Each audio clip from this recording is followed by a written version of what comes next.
샬롬 샬롬 샬롬 샬롬. 하나님 사랑합니다. 여러분 주 안에서 사랑합니다. 사사기 19장 말씀 22절에서 30절 말씀입니다. 그들이 마음을 즐겁게 할 때 그 상업에 불량배들이 그 집을 에워싸고 문을 두드리며 집주인 노인에게 말하여 이르되 내 집에 들어온 사람을 끌어내라. 우리가 그와 관계하리라 하니 집주인 그 사람이 그에게로 나와 이르되 아니라 내 형제들아 청하노니 이 같은 악행을 저지르지 말라. 이 사람이 내 집에 들어왔으니 이런 망령된 일을 행하지 말라.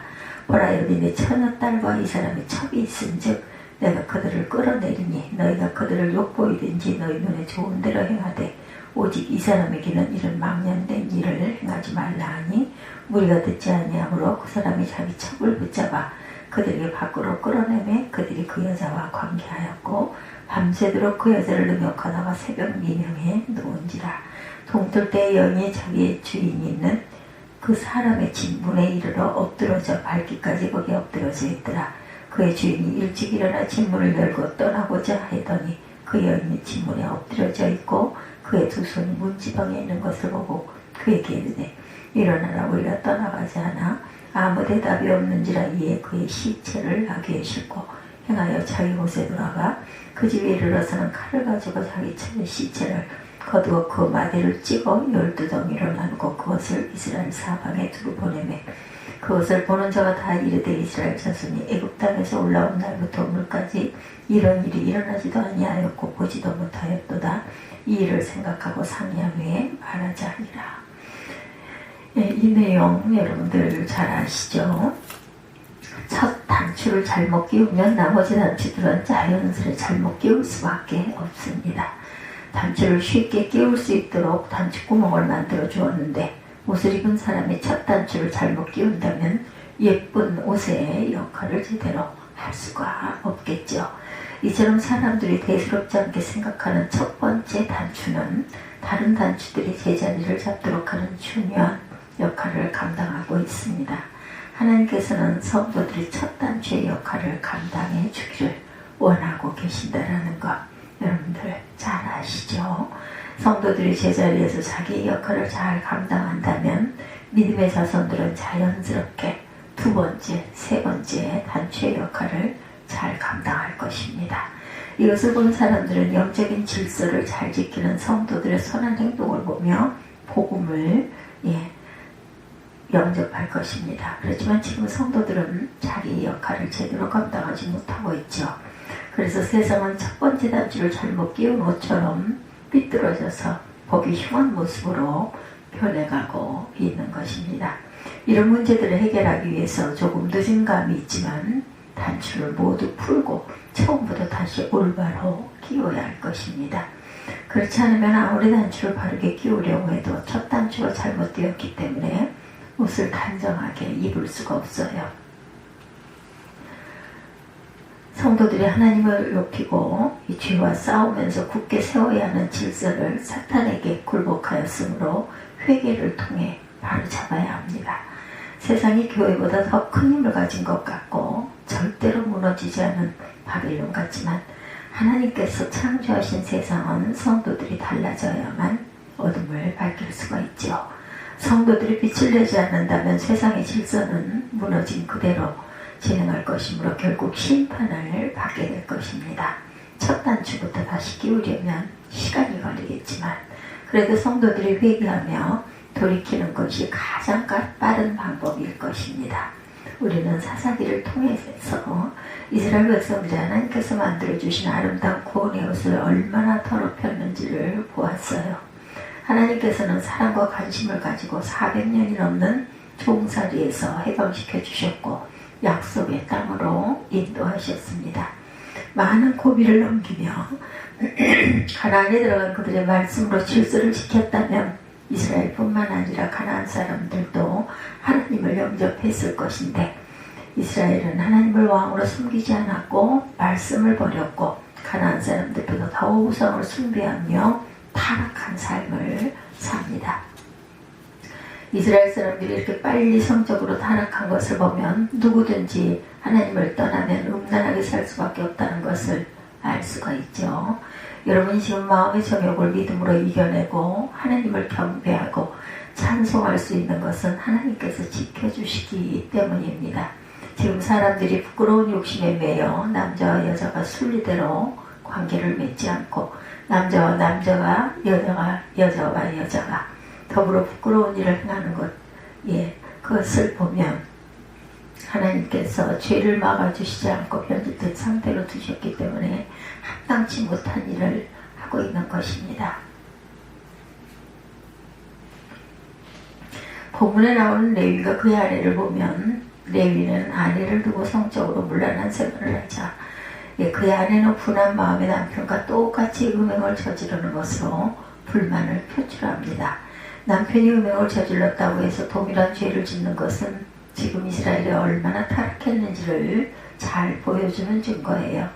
요한계시록 12장 7절에서 9절에 보면 하늘에서 미가엘과 용이 싸웠는데 미가엘을 이기지 못한 큰 용이 내쫓기니 옛뱀 곧 마귀라고도 하고 사탄이라고도 하며 온 천하를 꿰는지라 그가 땅으로 내쫓기니 그의 사자들도 그와 함께 내쫓겼다. 이렇게 기록되어 있어요. 이 사탄은 하나님을 대적하는 영이고 성도들이 구원받지 못하도록 하나님께 끊임없이 참소하고 중상모략하는 악한 영이었죠. 이들은 천하를 다니며 한 영혼이라도 넘어뜨리기 위해서 최선을 다하고 있습니다. 물론 미가엘에 의해 땅으로 쫓겨난 이 상황은 종말의 시작을 암시하는 것이지만 사탄의 역할을 제대로 알 수 있는 구절이기도 하죠. 하나님의 군사들과 전쟁을 하고 하나님의 보좌에 나아가 성도들을 참소하고 중상모략하는 이들은 잠시도 쉬지 않고 일하고 있습니다. 그래서 성도들이 깨어있어야만 아담과 하와처럼 죄를 짓지 않을 것이며 천국을 침노하는 자로 살아남을 수가 있는 것이죠. 사단은 사람들의 생명을 빼앗는 살인자고 사람을 속이는 존재예요. 그런데 성도들이 세상에서 너무나 많은 우상 숭배에 섞여 살다 보니까 이스라엘 백성처럼 사탄에 대한 경각심을 그만 잃고 말았습니다. 사탄은 미디어를 이용해서 어린아이에게 자신이 두려운 존재가 아니라는 것을 세뇌시키고 있어요. 마치 살아있는 것처럼 생동감 있고 좋아할 만한 이야기를 만들어서 단순히 뿌리 달리거나 무섭고 흉한 모습을 했을 뿐 아이들과 친구란 친구처럼 다가가고 있습니다. 그렇지만 사탄은 만화 속 캐릭터가 아니고 실제로 존재하는 악한 영이에요. 하나님의 형상을 닮은 완벽한 사람의 모습과 동물을 변형시켜서 눈을 하나나 셋으로 만든다든지 동물들에게 뿔을 달아서 사람들의 판단을 흐리게 하죠. 사람들은 아마도 누구나 보는 만화이고 아이들이 좋아하는 캐릭터인데 너무 민감하게 반응한 것이 아니냐고 하겠지만 그것이 사단의 전략이기 때문에 성도들을 올바로 판단해야 하는 것이죠. 그리고 사람들이 생육하고 번성하며 땅에 충만하도록 만드신 하나님의 법칙을 깨기 위해서 성의 개념조차 바꾸어 놓고 있습니다. 사람들의 가장 약한 부분이 성이라는 것을 알기 때문에 변질시키는 방법으로 부부의 개념을 바꾸어 놓은 것이죠.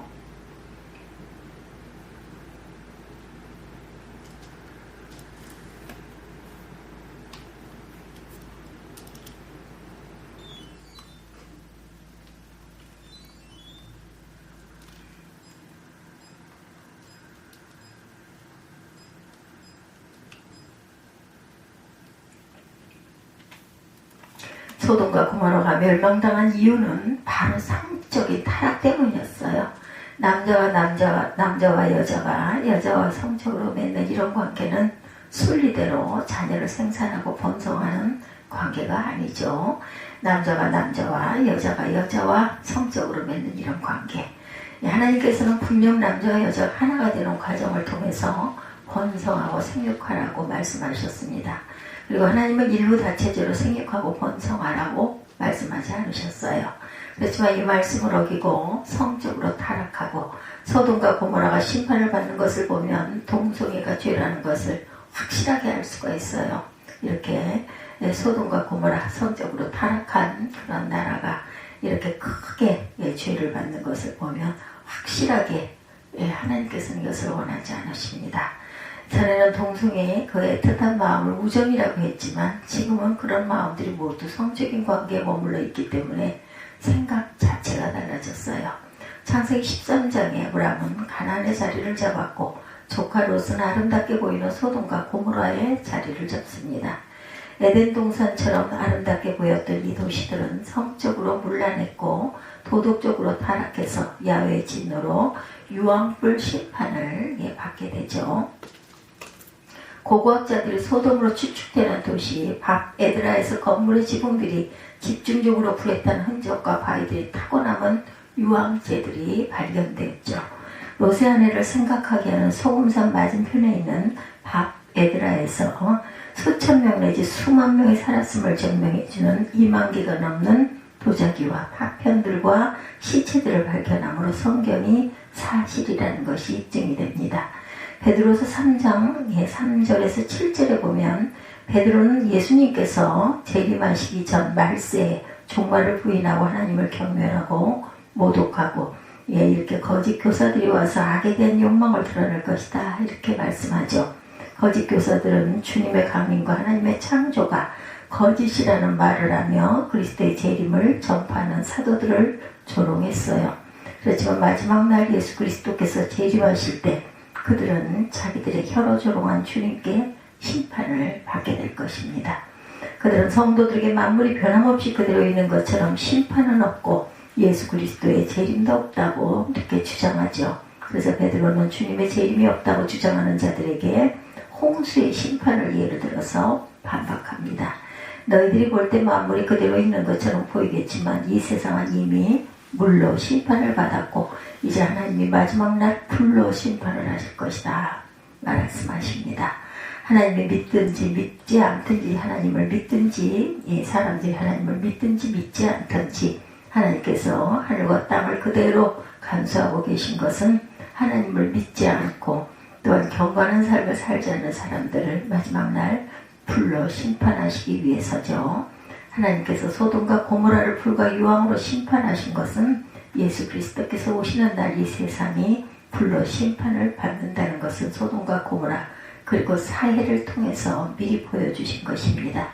눈에 보이는 대로 말하는 그들에게 베드로는 하나님의 인생과 다르심으로 하나님은 주께서는 하루가 천년 같고 천년이 하루 같다는 것을 잊지 말라고 그러죠. 이 말씀에 비춰보면 인생은 먼지처럼 작은 존재에 불과합니다. 그러므로 성도들은 그리스도의 재림을 인간의 시간 개념으로 판단하지 말고 하나님의 영원한 경륜에 따라 역사하시는 것을 믿어야 합니다. 이렇게 하나님을 조롱하는 자의 주장에 흔들린다면 의심이 생길 것이고 늘 깨어있어야 하며 성령의 충만함으로 징계할 수 있어야 되죠. 이처럼 소돔과 고모라의 멸망은 사실로 드러났어요. 그럼에도 지금 너무나 많은 사람들이 하나님의 역사하심을 조롱하고 있고 천국과 지옥을 믿지 않고 자신 있게 살아가고 있어요. 그것은 모두 그들의 자유지만 마지막 날 세상의 심판을 받을 때 사탄과 함께 지옥불에 떨어지게 될 것입니다. 소돔과 고모라에 대한 설명을 이렇게 자세히 하는 것은 오늘 본문 말씀이 바로 소돔과 고모라처럼 타락한 이스라엘 백성들이 그들의 죄 때문이죠. 이 사실을 믿고 본문을 읽어야 레위인과 이스라엘의 행동이 이해가 되고 죄가 무엇인지 분명하게 알 수가 있는 것입니다. 하나님의 특별한 섭리로 부름받은 레위인은 이스라엘의 다른 지파를 대신해서 하나님의 전에서 봉사하며 백성들의 죄를 대속하는 제반 업무를 수행하는 사람들입니다. 이들은 성막을 철거하고 세우는 거룩한 업무를 분담했고 언약궤를 메거나 백성에게 율법을 가르치고 재판을 베푸는 일을 담당을 했어요. 뿐만 아니라 성전 찬양대, 성전 문지기, 성전 건축 및 수리에 이르기까지 하나님을 위한 일을 해야 하는 레위인이 모두 타락하고 만 것이에요. 사사기 19장 1절 이스라엘의 왕이 없을 그때 에브라임 산지 구석에 거류한 어떤 레위 사람이 유다 베들레헴에서 첩을 맞이하였더니 성막에서 일하는 레위인이 에브라임 산지에서 첩과 함께 살고 있습니다.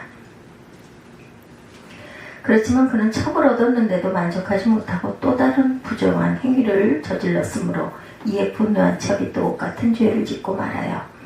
첩이 남편을 떠나 유다 베들레헴에 있는 아버지에게로 돌아가 넉 달 동안 산 것을 보면 두 사람은 헤어진 거죠. 레위인의 성적 타락으로 인해 하나님의 이름을 더럽힌 이런 사건은 이스라엘이 얼마나 윤리적으로 타락했는지를 잘 보여줍니다. 성경을 살펴보면 이스라엘이 거룩하신 말씀을 버리고 우상을 숭배했을 때 가장 먼저 짓는 죄는 바로 음란한 죄예요. 성경을 살펴보면 이스라엘이 거룩하신 말씀을 버리고 그 사단이 사람들을 타락시킬 때 가장 관심을 가지고 일하는 부분이기 때문에 말씀으로 무장하지 않는다면 우리는 속을 수밖에 없죠. 레위는 자신의 아내가 친정으로 돌아갔을 때 자기가 지은 죄를 다시 한번 돌아보았다면 돌이킬 기회를 얻었을 것인데 그는 자신을 즐겁게 해주었던 첩을 잊지 못해서 집으로 데려오기 위해 유다로 떠납니다. 레위는 백성에게 말씀을 전하는 사람인데 이렇게 쉽게 무너지는 것을 보면 성적인 쾌락을 위해 일하는 사단의 유혹이 얼마나 강력한지를 알 수가 있습니다. 너무 안타까운 것은 레위인이 타락하면 백성들에게 말씀으로 경고할 사람이 없기 때문에 이스라엘은 하나님께 돌이킬 기회가 없어요. 사단은 바로 이것을 노리는 것이기 때문에 성도들의 말씀의 반석 위에서 흔들림 없이 서 있어야만 사단의 공격을 막아낼 수가 있습니다. 자석이 있다고 생각해 보세요. 땅에 흩어져 있는 작은 쇳조각들은 손으로 잡기가 쉽지 않지만 자석으로 한번 쇳조각 위로 지나가기만 하면 수많은 쇳조각들이 붙어 올라오는 것을 보게 됩니다. 자석이 말씀을 가진 성도이고 쇳조각이 말씀을 들어야 하는 영혼으로 본다면 지금 세상을 향해 성도들이 말씀을 전하지 않는 것이 얼마나 큰 죄인지 알 수 있죠. 반대로 자석이 사단이라고 한다면 신앙을 지키는 성도들을 유혹하려고 해도 성령 안에 있는 성도들은 절대로 타락시킬 수가 없을 거예요. 이 자석을 목회자와 직분자 그리고 가정과 성도로 생각해 보시기 바랍니다. 가정이 충만하다면 하나님의 은혜로 한마음으로 뭉친 가정이 평안해질 것이고 목회자와 직분자가 충만하다면 복음을 힘있게 전할 수 있을 것입니다. 그렇지만 자신의 신앙을 누군가 세워주지 않는다고 불평하고 다른 사람들의 신앙을 판단만 하고 있다면 사단은 크게 즐거워할 거예요. 여러분이 먼저 충만한 자석이 되어서 연약한 형제를 세워주고 아무도 모르게 교회의 일을 감당하고 있으면 힘을 받은 다른 성도들이 일하게 될 것입니다. 레위인이 말씀으로 영향을 주지 않기 때문에 지금 땅에 그대로 있는 쇳조각처럼 이스라엘은 섞어가고 있습니다. 백성에게 말씀으로 강한 자극을 겪어야 하는 레위인이 타락해 있기 때문에 하나님의 백성들은 거룩한 말씀을 듣지 못하고 있죠. 누군가 끌어줘야 신앙생활하는 백성이 답답하게 느껴졌어요. 그들도 하나님을 만났고 경험했고 가나안에 들어온 사람들이죠. 그런 사람들이 사사가 없거나 왕이 없으면 가장 타락한 인간의 모습을 드러내는 것을 보고 안타까워합니다. 이들과 달리 욥은 하나님을 만나고 나서 배신하지 않았고 아브라함과 모세 그리고 많은 믿음의 사람들의 목숨을 걸고 스스로 믿음을 지켰고 다른 영혼들을 구원했죠. 누군가 인도해주지 않아도 누군가 인도해주지 않고 인정해주지 않아도 하나님께서 세워주신 자리에서 얼마든지 하나님을 높여드릴 수가 있는 것, 이렇게 겸손한 믿음으로 성도들이 스스로 일어난다면 하나님께서 더 큰 능력을 우리에게 부어주실 것입니다. 이스라엘 백성이 믿음을 갖도록 구심점이 되어야 하는 레위인이 타락하자 모두 성적인 쾌락을 추구하며 하나님의 이름을 더럽히고 있어요. 10절에 그 사람이 다시 밤을 지내고자 하지 아니하여 일어나 떠나 여부스 맞은편에 이르렀으니 여부스는 곧 예루살렘이라. 안장지온 나귀 2마리와 첩이 그와 함께 하였더라. 이렇게 증거합니다. 레위인의 장인은 친정으로 돌아온 딸을 찾아온 사위를 반기죠. 장인에게 구한 환영을 받은 후 닷새째 되는 날 돌아가려 했지만 장인이 또 붙들어요. 시간이 지체되어 밤이 되고 맙니다.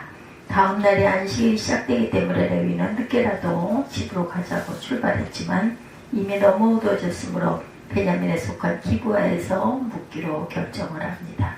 같은 동족이 있는 기브아에 오면 도움을 받을 수 있을 것이라는 생각을 했지만 그 누구도 나그네인 이들을 영접하는 사람이 없자 곤란한 상황에 처하죠.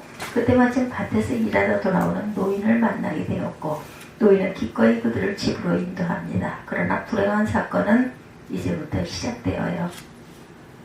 노인의 집에서 평안히 쉬고 있을 그때 성읍의 비류들이 노인의 집 문을 두드리고 내 집에 들어간 레위인을 끌어내라고 협박을 하죠. 이런 상황은 롯이 천사를 자기 집으로 모셨을 때 비류들이 천사를 끌어내려고 소리치던 것과 다르지 않습니다. 비류들이라는 뜻은 베리알의 자손이란 뜻이고, 베리알은 무익한, 무가치한, 쓸모없는 뜻으로 주로 사람과 결합해서 사용합니다. 사단의 지배를 받고 있는 비류들은 문을 세게 두드리며 동족인 레위인을 끌어내어 남색을 원하고 있었던 거고, 레위인이 유숙한 기브아 땅은 이방인의 땅이지만 그 당시 베냐민 지파가 기업으로 얻었으므로 이 비류들은 바로 베냐민 사람들이죠. 과거 소돔 사람들이 심판을 받아서 생긴 사해는 지금 기브아에서 가까운 거리에 위치하고 있습니다. 그렇기 때문에 그들은 사해를 보면서 소돔과 고모라가 왜 멸망했는지 아는데도 그들은 역사적인 경험을 경고로 받아들이지를 않았죠.